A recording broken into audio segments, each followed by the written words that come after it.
दोस्तों नमस्कार। UPSC interview चल रहा है। 80 कैंडिडेट हैं जो इंटरव्यू देके आए हैं। इनकी रणनीति क्या थी और कौन सा अटेम्प्ट था, सभी जानकारी इस वीडियो के माध्यम से होने वाली है। हाँ जी, क्या नाम है आपका? मेरा नाम सर सौरभ यादव है। बेसिकली मैं हूँ गुजरात से। मेरा नेटिव प्लेस है Varanasi. Born in Gujarat, studied in Gujarat and native place in Varanasi. कौन सा अटेम्प्ट था आपका? ये सर एक्चुअली ऐसा देखा जाए तो मैंने फॉर्म फिलअप किया third time, but first attempt में क्या बोलते प्रीलिमिनरी में अपेयर ही नहीं हुआ। In second attempt I failed in prelims, but ये मेरा थर्ड अटेम्प्ट है। अटेम्प्ट तीसरा है, लेकिन बट अटेम्प्ट ऐसे दूसरा काउंट होगा सर। हाँ, ऐसे दूसरे अटेम्प्ट काउंट। फॉर्म भरा गया है। हाँ, फॉर्म भरा गया, बट यूपीएससी काउंट नहीं करेगा। अच्छा, काउंट नहीं करेगा। मैं मेरे तरफ से काउंट कर रहा हूँ ऐसा। तो ये बताइए कि कैसा लगा है मॉक जो इंटरव्यू दिए होंगे आपने? हाँ, मैंने तो उसमें और इसमें क्या अंतर देखने? मैंने मॉक इंटरव्यू भी दिए थे। 2-3 मॉक इंटरव्यू मैंने ऑफलाइन इंस्टीट्यूट पे जाके दिए थे और एक मैंने ऑनलाइन मॉक इंटरव्यू दिए थे जी। और इसके पहले मैं यूपीएससी में सीएपीएफ की भी आ चुका था, सीएपीएफ असिस्टेंट कमांडेंट के लिए जी। तो समथिंग नॉर्मली ऐसा कुछ था नहीं, ज़्यादा ओवर थिंकिंग था नहीं। पहले से माइंड सेट करके ही आए थे। ऐसा है, ज़्यादा नेगेटिव वाइब्स नहीं लेके आना है, पॉजिटिव वाइब्स स्प्रेड करना है, थोड़ा हैप्पीली रहना है ताकि बोर्ड भी हैप्पीली रहे ऐसा। तो ये बताइए, प्री से इंटरव्यू तक आना बहुत लंबी ये होता है, सफर होता है। बहुत सारे बच्चे प्री एक बैरियर होता है, वहाँ से नहीं निकल पाते हैं। हाँ। क्या ऐसा अलग किया आपने, क्या रणनीति थी? एक्चुअली सर प्री इतना बड़ा बैरियर हो जाता है लोगों के लिए, बिकॉज जीएस तो लोगों से क्लियर हो जाते हैं, समवॉट सीसेट में फेल हो जाते हैं। कुछ के सीसेट अच्छे होते हैं बट वो जीएस में फेल हो जाते हैं। तो मैं सर मेरा एजुकेशन बैकग्राउंड है सीबीएसई बोर्ड से। तो मैं 8th में था तो हमारे स्कूल में क्या होते थे, ओलंपियाड स्टार्ट हो जाते थे। ओलंपियाड के लिए हम बाहर से पेपर सेट होते थे, उसके लिए हम पूरी बुक स्टडी करते थे एनसीईआरटी की। हम एक्स्ट्रा बुक भी, एडवांस बुक भी मंगाते थे। तो उसमें मैंने अचीव किया silver medal, sometime gold medal. तो वैसे हमारे मैथ्स के भी ओलंपियाड होते थे। मैथ्स तो मैंने 10th के बाद सर लिए कंटिन्यू किया, बिकॉज मेरा मेडिकल बैकग्राउंड है। तो वहाँ से हमें काफ़ी बेनिफिट्स मिला। और जैसे इंटर स्कूल कॉम्पिटिशन होते हैं, जैसे फुटबॉल, क्रिकेट, वॉलीबॉल, तो क्रिकेट में थोड़ा बहुत तो ध्यान दिया, बट मोर ओवर मैंने जीके जीएस में ध्यान दिया। जो कि हम जाते थे इंटर हाउस क्रिकेट खेलने, इंटर स्कूल क्रिकेट खेलने, वो एग्जामिनेशन मतलब क्विज कंपटीशन, क्विज हो गए, पोस्टर मेकिंग हो गए, फिर वेस्ट आउट ऑफ वेस्ट में मैनेजमेंट में हो गए। तो सर वहाँ से मैंने काफी अपना नॉलेज गेन किया। अच्छा। और वहाँ से मैंने जीके स्टडी करना चालू किया और जीके को मैंने कभी छोड़ा ही नहीं। अच्छा अच्छा। हाँ, ऐसा। और उसका बहुत फायदा आपको है कि यूपीएससी में आपने? हाँ, यूपीएससी 100 रुपए के फॉर्म भरते थे, मेडल्स भी अचीव करते थे, नॉलेज भी गेन करता था, बुक्स भी अच्छे खासे, स्कूल से बस में बैठ के विजिट ट्रिप पे भी जाता था, वो भी एक अच्छे हो जाते थे मेरे। मतलब इन दी एंड कुछ भी लॉस था ही नहीं, सब कुछ गेन ही था ऐसा था।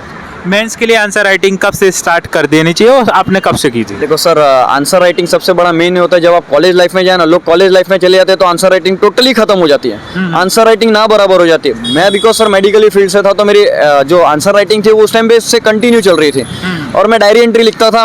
हमारे सीबीएसई बोर्ड में क्या होता है, इंग्लिश में जैसे कोई भी नॉवेल खत्म हुई, हमने कोई भी फिक्शन स्टोरी खत्म हुई तो हमें उसे कैरेक्टर के ऊपर डायरी एंट्री लिया जाता था लिखने के लिए। हम वो 3 से 4 पेज की डायरी एंट्री लिखते थे। दोस्तों, मैंने जितने भी यूपीएससी टॉपर्स से बात की उन्होंने यही बताया कि हर एक दिन नया चैलेंज देखने को मिलता है, जैसे न्यूज़पेपर का ढेर, एनसीईआरटी कब खत्म होगी, मॉक टेस्ट से डर रहना।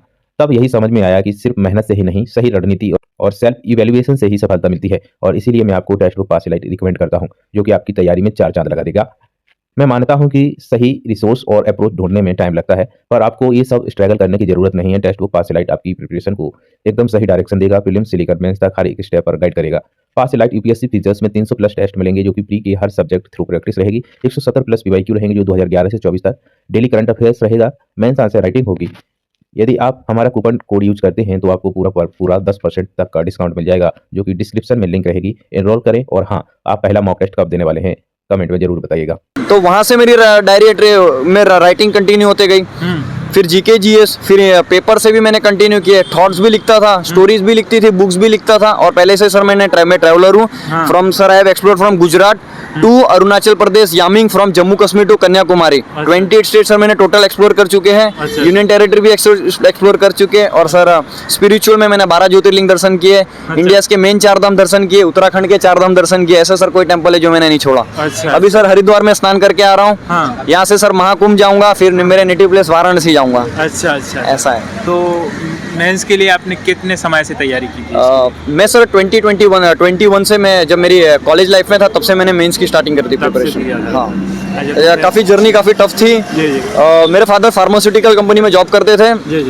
20 में उनकी जॉब वो हो गई, मतलब कंटिन्यू हो पाई बिकॉज समवॉट कंपनी ने कुछ ह्यूज अमाउंट ऑफ लोन लिया, वो उन्हें रिपे नहीं कर पाया, तो वहाँ से इशू क्रिएट हो गया।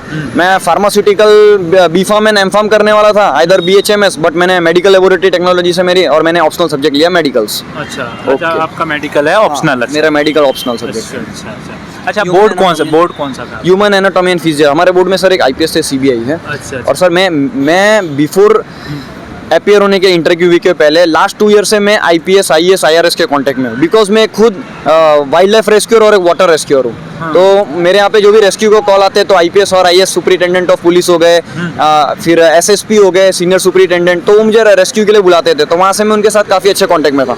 मैं IPS वो सफ़ीन हसन सर से भी मिला हूँ, जुनेद अंसारी से भी मिला जो यंगेस्ट IAS है, आदित्य श्रीवास्तव भी लखनऊ में है, वो लास्ट ईयर के टॉपर थे, ऑल इंडिया रैंक 1। पहले ही वो IPS थे हैदराबाद से, फिर उन्होंने प्रिपरेशन करके अभी IAS। अच्छा अच्छा अच्छा, ज़्यादातर सवाल कहाँ से पूछे गए सर आप? सर मोस्टली तो क्वेश्चन DF से ही पूछे गए थे, जो हमारे DF1 होते, DF2 होते, उससे पूछे गए थे। समवॉट गुजरात के बारे में थोड़े बहुत पूछे, बस इतने ही। करंट अफेयर्स के सर उतने क्वेश्चन नहीं पूछे गए। ऑप्शनल से?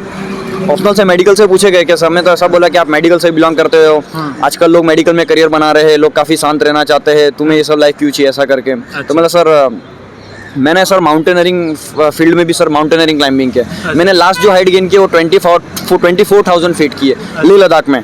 समवॉट में 4,000 फीट अवे हूँ माउंट एवरेस्ट से। अच्छा, तो उन्होंने ये सब हमारे एक्सपीडिशन के बारे में बताया, जो भी मैंने DF में लिखा था कि ऐसा ऐसा मेरे माउंटेनरिंग के, तो सर मुझे थोड़ा टेक्निकल और एडवेंचरस चाहिए। अच्छा। बाकी मैं सोशल वर्कर भी हूँ, मैं खुद के एनिमल वेलफेयर रन करता हूँ, सोशल रिफॉर्मर्स भी हूँ, तो इसके लिए मैं इस फील्ड में आया, तो they were become so happily ऐसा करके। क्या मैसेज रहेगा सभी एस्पिरेंट के लिए, क्या बोलना चाहेंगे?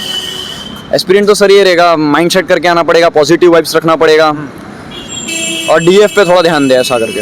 हाँ, 25 वाले जो प्री देने वाले हैं, क्या ध्यान देना चाहिए? जो सर 25 वाले प्री दे रहे हैं वो एक्चुअली अब से जो UPSC का कुछ लास्ट 2-3 ईयर से जो पैटर्न है GS के, वो टोटली चेंज हो चुके हैं। वो असर्शन रिएक्शन ज़्यादा पूछता है, क्वेश्चन को रीड करने में काफ़ी टाइम लगते हैं, आपको चारों ऑप्शन आएंगे तो ही आप आंसर दे पाओगे, तो उस पर आपको थोड़ा डीपली पढ़ना पड़ेगा। आप ये नहीं कि आप ऊपर से पढ़ सके, वो SSC में चल जाएगा, वो MP PCS में चल जाएगा, UP PCS में नहीं चलेगा, BPSC में चल जाएगा। वैसे जैसे लूसेंट GK सब पढ़ लेते हैं, आपको काफ़ी डिटेल में पढ़ना पड़ेगा प्री के लिए। अच्छा हाँ, और प्री के पहले ही आपको मेंस की प्रिपरेशन स्टार्ट करनी पड़ेगी। ये नहीं कि आप सोचोगे मैं, बट जो एग्जाम देता हूँ उन्हें पता चल जाता है कि मेरा प्री क्लियर है तो मैं मेंस के लिए एग्जैक्टली अपीयर होने ही वाला हूँ। तो आप प्री के बाद से ना प्रिपरेशन है मेंस के लिए, आप प्री के पहले से ही मेंस की प्रिपरेशन करें। आपका माइंड सेट है आपको पहले से ही जाना है तो। Thank you so much.